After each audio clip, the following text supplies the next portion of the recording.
ധന്യ രാജേന്ദ്രൻ, ഇപ്പോൾ ഈ റിപ്പോർട്ട് പുറത്തുവിടാത്തതിനെ കുറിച്ച് മുഖ്യമന്ത്രി പറഞ്ഞ കാര്യങ്ങൾ അത് ശരിയല്ല എന്ന് വ്യക്തമാക്കുന്ന വിവരങ്ങൾ ഇതിനകം ലഭിക്കുകയാണ്. അതുകൂടാതെ ആദ്യം തന്നെ ഒരു കോൺക്ലേവ് നടത്തുക എന്ന ആലോചനയ്ക്ക് സർക്കാർ പോകുമ്പോൾ എല്ലാവരെയും ഒരുമിച്ചിരുത്തിയുള്ള ചർച്ചയാണോ നടത്താൻ പോകുന്നത്, അതോ ഒരു ഒത്തുതീർപ്പ് ചർച്ചയാണോ എന്ന സംശയം ഉയരുകയാണ്. WCC ഇപ്പോൾ ഈ റിപ്പോർട്ട് പുറത്തുവിട്ടതിനെ അഭിനന്ദിച്ചുകൊണ്ടുള്ള ഒരു പ്രതികരണം നടത്തിയതിനപ്പുറം ഒരു ശക്തമായ പ്രതികരണം, ഒരുമിച്ചുള്ള ഒരു വാർത്താ സമ്മേളനമൊന്നും ഉണ്ടായിട്ടില്ല. അപ്പോൾ സർക്കാരിനെ WCC കാണാൻ പോകുന്നുണ്ടോ, അങ്ങനെ എന്തെങ്കിലും ആലോചനകളുണ്ടോ എന്ന് കൂടി അറിയേണ്ടതുണ്ട്. ധന്യ.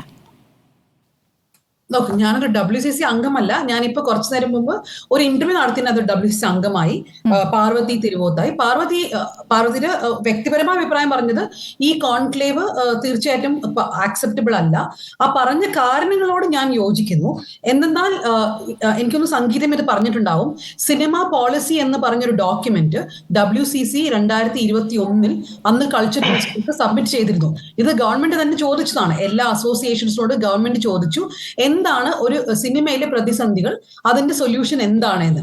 അപ്പൊ അവർ അത് പഠിച്ച് എന്തൊക്കെയാണ് പ്രതിസന്ധി, അതിന്റെ സൊല്യൂഷൻ എന്താണെന്ന് കൃത്യമായൊരു ഡോക്യുമെന്റ് അവർ ഗവൺമെന്റിന് കൊടുത്തിട്ടുണ്ട്. എനിക്ക് തോന്നുന്നു അതുപോലെ തന്നെ മറ്റ് അസോസിയേഷൻസും കൊടുത്തിരിക്കും. ഇപ്പൊ സ്ത്രീകളെ കുറിച്ചുള്ള പ്രശ്നങ്ങൾ എന്തൊക്കെയാണ്, അതിന്റെ സൊല്യൂഷൻസ് എന്താണ് എന്ന് WCC ഓൾറെഡി കൊടുത്തതിന് ശേഷം വീണ്ടും ഒരു ചർച്ച വിളിച്ച്, അതും ആ കോൺക്ലേവിൽ ആരാണ് വരാൻ പോകുന്നത്? AMMA പോലെ നമ്മൾ എല്ലാവരും പല പ്രാവശ്യമായി ക്രിട്ടിസൈസ് ചെയ്യുന്ന ഒരു ഫ്യൂഡലിസ്റ്റിക് ആയിട്ടുള്ള ഓർഗനൈസേഷൻ. ഇപ്പൊ 2 ദിവസം മുമ്പ് ഞാൻ ഈ സിദ്ദിഖ്, എനിക്കൊന്നും അദ്ദേഹം ജനറൽ സെക്രട്ടറി ആണെന്ന്, അദ്ദേഹം ശരി റിപ്പോർട്ട് പഠിക്കാൻ സമയം വേണമെന്നൊക്കെ ചോദിച്ചു. പക്ഷെ അതല്ലാതെ പറയുന്നു ഞങ്ങൾക്ക് ഇപ്പൊ തൽക്കാലം പ്രയോറിറ്റി ഞങ്ങളുടെ സ്റ്റേജ് ഷോ ആണെന്നും പറയുന്നു. അപ്പൊ അതായത് ഇത്ര ലാഘവത്തോടെയാണോ ഈ റിപ്പോർട്ട്? ഞങ്ങൾ ഈ AMMA എന്ന ഓർഗനൈസേഷനിൽ ഒരാൾ പോലും ഇല്ലേ ഒന്ന് മാറി നിന്ന് ഈ റിപ്പോർട്ട് പഠിച്ചു പറയാൻ? എല്ലാവരും തന്നെ സ്റ്റേജ് ഷോന് പോയിരിക്കുകയാണോ? അപ്പൊ ഇങ്ങനെയുള്ള ആൾക്കാരെ കൊണ്ട് ഓബ്വിയസ്ലി ഈ കംപ്ലൈന്റ് ചെയ്ത സ്ത്രീകളിൽ പലവരും നെയിം ചെയ്ത പെർപെട്രേറ്റേഴ്സ് എല്ലാവരും ഈ സംഘടനകളുടെ ഭാഗമായിരിക്കാം. അവരെല്ലാവരും ഈ ചർച്ചകൾക്കും വരാം. അപ്പൊ അതിന്റെ ഒരു ഓപ്റ്റിക്സ് തന്നെ ശരിയല്ല അല്ലെ അങ്ങനെ ഒരു ചർച്ച നടത്തുന്നത്.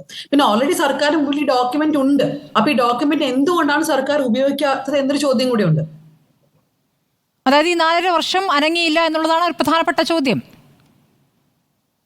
അതെ, ഞാൻ ആക്ച്വലി മന്ത്രി സജി ചെറിയാന്റെ പല ഇന്റർവ്യൂസും 2 ദിവസമായി കണ്ടുകൊണ്ടിരിക്കുകയാണ്. മൂപ്പര് പറയാണ് ഈ റിപ്പോർട്ട് ഒരിക്കലും എന്താണ് വറി ചെയ്യാനുള്ള ഒരു ഇന്റൻഷൻ ഗവൺമെന്റ് ഉണ്ടായിരുന്നില്ല എന്നൊക്കെ. പക്ഷെ 2 കൊല്ലം മുമ്പ് ഇതേ സജി ചെറിയാൻ പറഞ്ഞിട്ടുണ്ട് ഈ റിപ്പോർട്ട് പുറത്തുവിടാൻ ഞങ്ങൾക്ക് ഒരു ഇന്റൻഷനും ഇല്ല എന്ന്. ഇപ്പൊ 2021 കൊടുത്ത ഈ വിമൻ സിനിമ പോളിസി എന്ന് പറയുന്നത്, അന്ന് എനിക്ക് തോന്നുന്നു 2022 ഒരു 1 പേജർ ഇറക്കിയിരുന്നു ഗവൺമെന്റ്. ഇത് ഹേമ കമ്മിറ്റിയുടെ റെക്കമെൻഡേഷൻസ് എന്താണെന്ന് പറഞ്ഞ് ഒരു 1 പേജ് ജൂൺ, എന്റെ ഓർമ്മ ശരിയാണെങ്കിൽ മെയ് 2022 ഒരു ഡോക്യുമെന്റ് ഇറക്കിയിരുന്നു.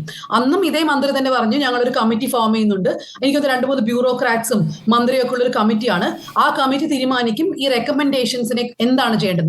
അത് കഴിഞ്ഞപ്പോൾ 2 വർഷമായി. ആ കമ്മിറ്റി എന്താണ് ചെയ്യുക? കമ്മിറ്റിയോ ഏതൊരു വാക്കന്ന് ഉപയോഗിച്ചത്, ഒരു പാനൽ ഉണ്ടാകും.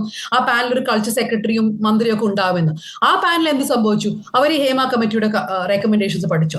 അപ്പൊ ഒരു കമ്മിറ്റി ഫോം ചെയ്യുന്നു, പിന്നീട് അതിന്മേലെ ചർച്ച, അതിന്മേലെ വേറെ ചർച്ച, പിന്നീട് ചർച്ച. ഈ ചർച്ചയ്ക്ക് വിളിക്കുന്നത് ആരെ? ഇതൊക്കെയാണ് നമ്മുടെ ഉള്ള പ്രശ്നം. ശരി.